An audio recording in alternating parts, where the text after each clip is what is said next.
Prêteurs sur gage. Le nom le dit, ces commerçants prêtent de l'argent. Peuvent-ils exiger le taux d'intérêt qu'ils veulent? Non. À plus de 60 %, un taux d'intérêt devient usuraire et ça, c'est une offense criminelle. Mais le prêt sur gage a évolué, s'est modernisé, dirait-on. Pour éviter d'être soumis au plafond de 60 %, certains prêteurs sur gage ont changé de vocation. Le raisonnement tient-il la route? Voyez vous-même.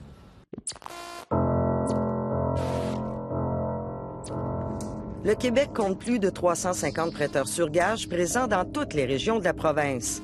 Même que plusieurs bannières sont maintenant accessibles via le web. En 1999, une étude québécoise révélait que cette industrie générait une centaine de millions de dollars en profits, légaux ou non, chaque année.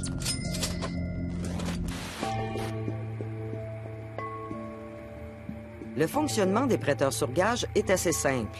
Vous déposez en gage un objet moyennant une somme d'argent donnée par le prêteur sur gage.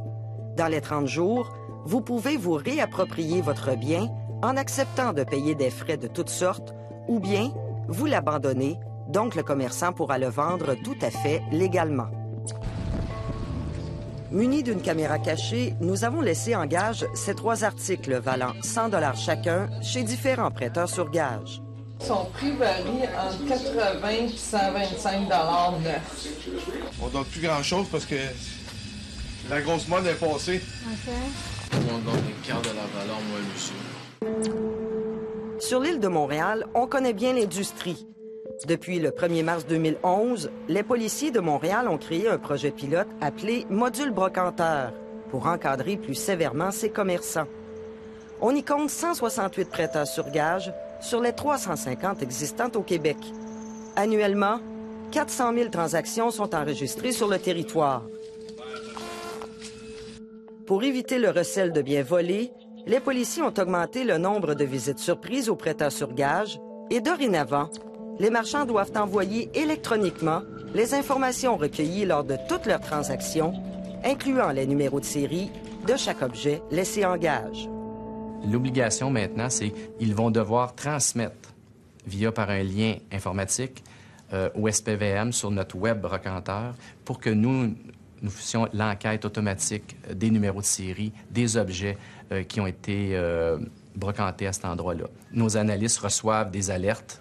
Tel objet vient d'être retrouvé. Oh, nous, on appelle le commerçant, on dit « Stop, tu dois garder l'objet » et les enquêteurs, on débute notre enquête par rapport à cet objet-là et qui est venu brocanter l'objet. Lors de notre enquête, nous avons constaté qu'aucun des prêteurs sur gage visités ne détenait de permis de l'Office de la protection du consommateur. Pourtant, la loi de la protection du consommateur exige que tous les prêteurs d'argent aient un permis d'opération. Il y a des entreprises qui opèrent, qui ont pignon sur rue et qui n'ont pas de permis de l'OPC. Est-ce que ça, vous allez vous en occuper ou non? Bien, pour que l'Office puisse intervenir sur le terrain, moi, je vous dirais que ça prend minimalement des plaintes de consommateurs et c'est des choses que l'on n'a pas. Une semaine plus tard, nous sommes retournés récupérer nos 3 objets laissés en gage. On nous a réclamé des prix fort élevés. Je peux vous aider? Oui, je vais chercher mes écouteurs. Pour récupérer notre GPS, nous avons dû débourser des frais d'intérêt annuels de 360 %. Pour notre appareil photo, nous avons payé un montant qui représente 432 % de frais d'intérêt. Quant au casque d'écoute, on nous a exigé 480 % en frais d'intérêt annuels. Des taux complètement inacceptables. Les prêteurs sur gage exigent le paiement des frais de toutes sortes.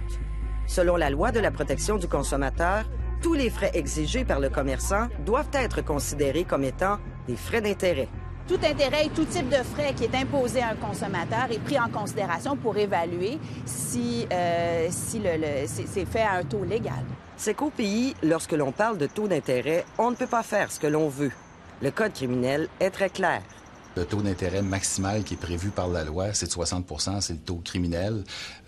Après ça, on appelle ça du préusuraire. C'est pas l'Office de la protection du consommateur qui a le mandat de surveiller cet aspect-là de façon spécifique. Qui l'a au Québec? Ben, je vous dirais que c'est sûrement les services policiers. Là. C'est une activité qui devient criminelle. À partir du moment où on dépasse le 60 %, c'est du criminel. Cash Expert nous a pourtant réclamé des frais d'intérêt et des frais de gestion.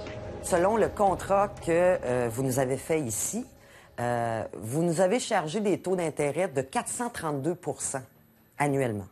Vous avez calculé les frais d'intérêt? Et vos frais de service. Et les frais de service. Les frais de service sont les frais de service. C'est pas une façon de détourner la loi, M. Labonté? Je détourne pas la loi. Je vous l'ai expliqué. C'est les frais de la location de l'établissement, la location, le loyer, l'éclairage. Vous savez que selon la loi, le Code criminel parle de 60 % de frais d'intérêt annuellement. Au-delà de ça, vous pourriez être accusé au criminel. Êtes-vous au courant de ça? Non. Non. Alors, quand on lit le taux criminel, à ce jour, aucun prêteur sur gage montréalais n'a été reconnu coupable en vertu du Code criminel pour des taux d'intérêt usuraires. Mais le vent risque de tourner. Est-ce qu'on peut espérer qu'il y a des accusations prochainement? Écoutez, c'est certainement une facette qui nous préoccupe énormément, nous, ici, au service de police de la Ville de Montréal. Et c'est une approche qu'on privilégie à court et moyen terme. Pendant notre enquête, on a découvert que plusieurs prêteurs sur gage ont trouvé une façon astucieuse de contourner la loi pour éviter d'être pris en faute. Sur leur contrat, ils indiquent qu'ils achètent nos biens et non qu'ils prêtent de l'argent. Est-ce que pour vous, c'est un contrat de prêteur sur gage? Non, pour moi, c'est un contrat qui met un consommateur ou une consommatrice devant un commerçant qui a l'intention d'acheter un bien de ce consommateur-là qui avait besoin d'argent. D'ailleurs, c'est ce qu'on écrit sur effectivement, on la marque convention d'achat. Alors, c'est pas une façon de détourner, justement, la loi? Peut-être, mais les consommateurs qui se rendent dans ces entreprises-là, habituellement, c'est pour obtenir de l'argent rapidement au détriment du bien qu'ils vont laisser en échange. L'an dernier, dans les 13 magasins montréalais du groupe Banco, on a acheté plus de 100 000 objets. Nous, chez Banco, on se dissocie du terme prêteur sur gage. Ce qu'on fait, c'est de l'achat-vente. Donc, j'arrive avec mon appareil photo. Je veux des sous. Oui. Donc, vous, dans votre tête, vous m'achetez mon appareil photo. Vous ne me prêtez pas de sous. C'est ça. C'est un peu de jouer sur les mots. Si on veut. OK.